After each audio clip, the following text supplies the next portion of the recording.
Hey yo, what's up? It's your boy Scott Dweller, aka Happy Spiritual Sunday.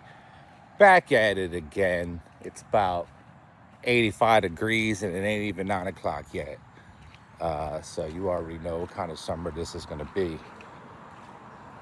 Well, I told y'all I was going to get into a little bit more about the universe to try and foster the connection that you as a human being have in this universe that you find yourself in, aka the natural world. Natural world is everything you see. You know, you wake up, you're in the natural world. What is the natural world? It's the universe, it's our planet, and the day to day things that happen. Now, what is it made of? What are we made of? We are made of protons, neutrons, and electrons. And what are protons, neutrons, and electrons? They're particles. Particles are balls of energy that come together, and when you put a lot of them together, excuse me, they form matter. Matter is the plants, the trees, you and I, everything we see. So we have space, and we have the matter that occupies space. And the matter was created by protons, neutrons, and electrons, and configuring together, making molecules, atoms coming together. So we got protons, neutrons, and electrons that form atoms. Atoms that make up the matter that we see. Yeah, so, I'm a philosopher, I'm an intellectual, I'm a deep thinker, so sometimes I do get mixed up, especially if I haven't been talking about it for a while, because I learned about this stuff by watching YouTube videos, and just being highly interested in it and just being able to understand it and comprehend it. I scored very high in comprehension, and when I was younger, like fourth, fifth grade, you take those tests to kind of see where your aptitudes are at. Well, my aptitude was very high in reading and comprehension. So when you got something like YouTube where you can just literally sit and listen to lectures, and as what, 27, 28, that's all I did, you know, because we didn't do the reels back then. They didn't come out. So we have matter that's in the universe, and we're made of that. Just like a rock is a rock, we're a human. But the rock is made of the same protons, neutrons, and electrons that make up the atoms that make up that rock. Just like we are formed of protons, neutrons, and electrons. And because we have science to do experiments and observation, and we can do experiments on things and actually see it and look at it, study it, watch it, observe it, we can do tests, and we can think of different things to do tests about called hypothesis, and we could do experimentation, and we can see that something works or this is how it is, and then another person can do the same experiments and then they'll find the same results. And over time, you build a reality that you understand. And the more you understand that reality, the more you get a sense of spirituality. You know, when you look at the universe and you start understanding that process and how you can just pretty much figure anything out as long as you have the right tools to experiment with and are able to observe and see it. And the cool part about the universe is that we have the telescopes, we have the telescopes to see for observation. Um, but mathematics itself can also give us answers to the universe based upon figuring stuff out. I mean, mathematics is the language of the universe.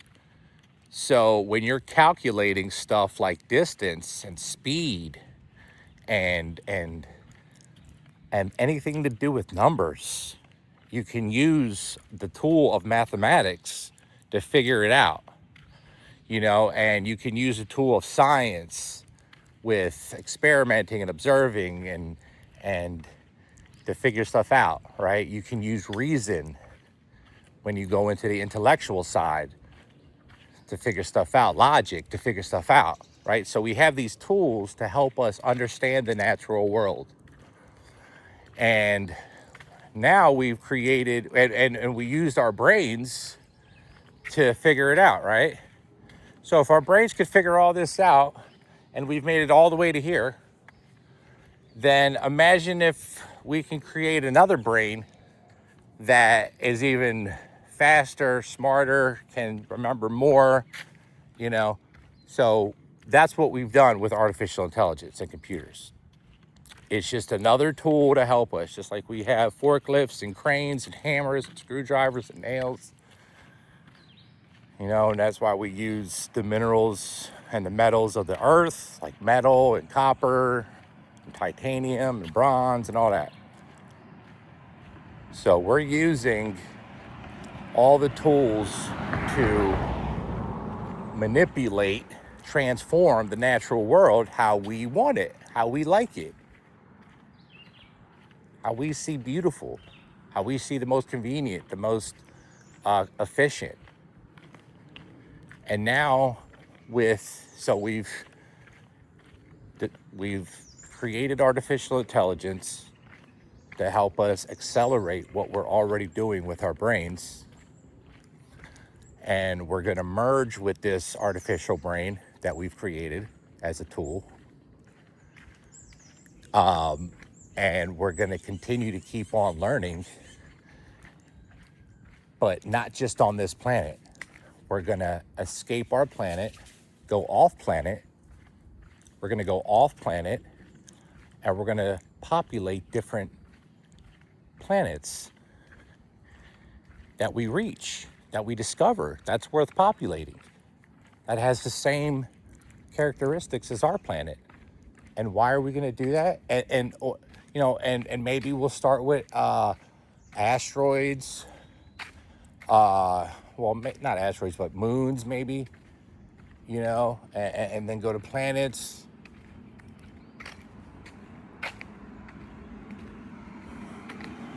Maybe we'll build huge structures in space, like Star Wars with that sphere type, whatever. I didn't really watch Star Wars, so I don't know the names of those objects, flying objects, UFOs. But yeah, I mean, you've seen the sci-fi art where you see these huge structures in space that people are living in, and it's like basically the size of a continent just floating in space. So, and why are we doing that? Because we're spreading consciousness. We're just like the wishy that you blow, just like the propeller seeds that fall from the trees. We're spreading life. And the only way to do that in space with the other planets is by intelligent life like us to do so. So think about that, guys. Think about that when you wake up. Think about that when you're going through your daily life. Think about that when you're having a bad day, or I hope you're doing meditation in the morning and having some time to yourself to ponder on some of this. So it kind of gives you a broader perspective. It kind of makes you appreciate life and who you are and what you're doing, so that you can live your best life and be as healthy as you can, so you can make it to the singularity, live forever, and be part of this optimistic, wonderful future that we have to look forward to. So on that note, guys, happy Spiritual Sunday. I love y'all. Keep spiritual cosmology close. Stay tuned for my Universe Talk with Sky Dweller on YouTube. I think it's at Skydweller 2039. And I'm going to keep on posting on here. So have a good day and get ready for an awesome week. Peace.